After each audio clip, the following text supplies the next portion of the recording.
En el norte de África acaba de reavivarse un conflicto armado que llevaba casi 30 años dormido, pero siempre latente.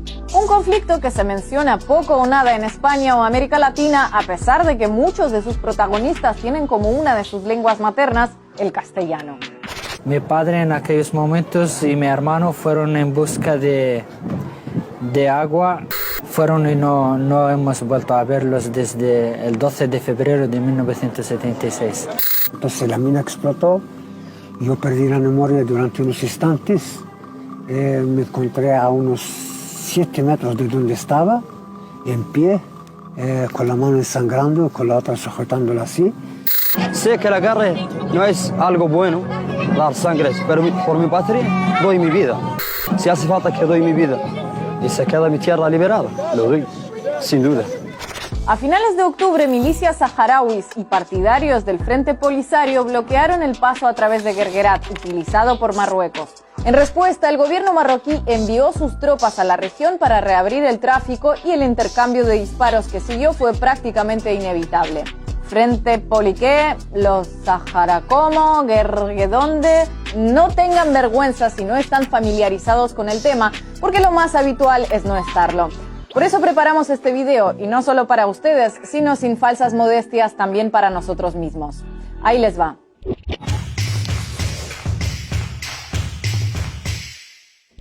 Como la mayoría de conflictos africanos, para entender lo que sucede hoy en el Sáhara Occidental hay que remontarse a los tiempos de la colonización europea.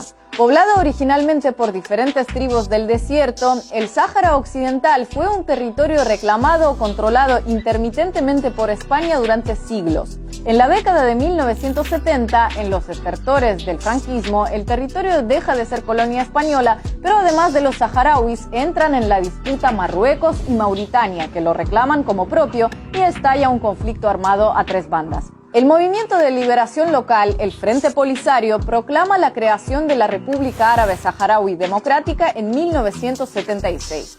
3 años después, Mauritania abandona la contienda y cede al joven Estado los territorios que reclamaba como propios. La República Árabe Saharaui Democrática es reconocida por varios países e ingresa a la Unión Africana en los años posteriores. Sin embargo, Marruecos no cedió y el conflicto armado se alargó años, lo que dejó un saldo de miles de muertos y cientos de miles de desplazados, hasta la firma de un alto el fuego en 1991. La ONU estableció entonces que la manera de resolver el conflicto era mediante un referendo, y a que no adivinan qué pasó. Exacto, absolutamente nada. Casi 30 años después, la consulta todavía no ha tenido lugar. Y como en todo conflicto geopolítico, los intereses económicos y los cálculos políticos tienen mucho que ver en este eterno aplazamiento. Cuando la República Árabe Saharaui Democrática ingresó en la Unión Africana en 1982, 2 años después el Reino de Marruecos se retiró del organismo en señal de protesta. Pero tras esa pataleta inicial, las autoridades marroquíes comenzaron a recuperar terreno a base de fuerza, alianzas y sobre todo desgaste. El territorio en disputa es en gran parte desértico y Marruecos sabe que el tiempo juega a su favor por su mayor fuerza económica, militar, diplomática y hasta demográfica. Mientras Marruecos supera los 36 millones de habitantes, la población saharaui estimada no llega al medio millón. Internacionalmente, Marruecos siempre ha buscado alinearse con las grandes potencias occidentales, en buena parte para ganar apoyos en este conflicto. Y con bastante éxito, logrando el soporte de naciones claves como Francia, antiguo colonizador de Marruecos junto con España durante décadas, o el desinterés de otros pesos pesados diplomáticos que rara vez se manifiestan al respecto. Tanto la Liga Árabe como la Unión Africana no tienen una posición común frente al conflicto, con unos países apoyando la postura marroquí y otros la saharaui. Decenas de países retiraron su apoyo a la causa saharaui a lo largo de los años debido a presiones, ofertas o prebendas ofrecidas desde Rabat.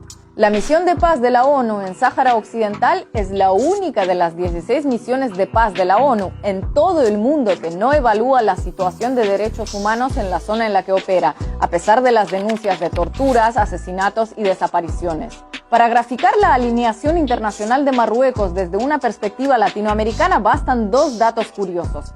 1. Marruecos es el único país de toda África que reconoce a Juan Guaidó como presidente de Venezuela. 2. Cuando Jeanine Áñez se autoproclamó presidenta de Bolivia, entre sus primeras medidas diplomáticas estuvo cortar relaciones con la República Árabe Saharaui Democrática. Pero tal vez el mayor éxito de Marruecos haya sido lograr que su vecino europeo no haga lo que le corresponde como antigua potencia colonizadora, según el Comité Descolonizador de la ONU. Porque en 1975, España, más preocupada con su transición postfranquista, se lavó las manos con el Sáhara Occidental. Al contrario que otras naciones colonizadoras, no concedió la independencia con su correspondiente traspaso de poder, sino que se retiró del lugar con las manos en los bolsillos y silbando distraídamente, dejando a miles de ciudadanos saharauis con tarjeta de identidad española a su suerte frente a Marruecos y Mauritania. Ni la ONU ni la propia Audiencia Nacional Española, que determinaron en 1975 y 2014 respectivamente que el Estado español no puede desentenderse del asunto, han logrado que los sucesivos gobiernos se hayan dado por enterados. Rabat ha sabido jugar sus cartas mediante acuerdos comerciales con Madrid, aparcando a su vez sus reclamos sobre los dos últimos enclaves españoles en África continental, Ceuta y Melilla, y sobre todo acudiendo al chantaje con los refugiados cuando lo cree necesario. Si me haces enojar con el Sáhara Occidental o cualquier otro tema, abro mis fronteras norte y te inundo de migrantes africanos. En su estrategia de desgaste, el reino alauita ha hecho todo lo posible por dilatar la celebración del referendo con todo tipo de excusas, mientras afianzaba su control territorial por la fuerza. Control que apuntaló a lo largo de estas décadas con la construcción de sucesivos muros hasta unificarlos en uno de miles de kilómetros, financiado por Arabia Saudí y con asistencia técnica israelí. Sí, no solo Estados Unidos e Israel han construido largos muros ante la permisividad de la llamada comunidad internacional. Marruecos también lo hizo, sumando a la permisividad una casi absoluta pasividad mediática y diplomática. A día de hoy, de facto, Marruecos controla unos 2/3 del Sáhara Occidental, incluyendo la práctica totalidad de su costa. Más de 1000 kilómetros de costa del litoral marino repletos de caladeros de pesca que explota la Unión Europea gracias al acuerdo que alcanzó con el reino marroquí, a pesar de que un tribunal europeo dictó que las aguas del litoral saharaui debían quedar excluidas al no pertenecer a Marruecos. Además, en el aparentemente improductivo desierto del Sáhara Occidental, Marruecos saca jugosos dividendos de las abundantes minas de fosfato con el que se elaboran fertilizantes.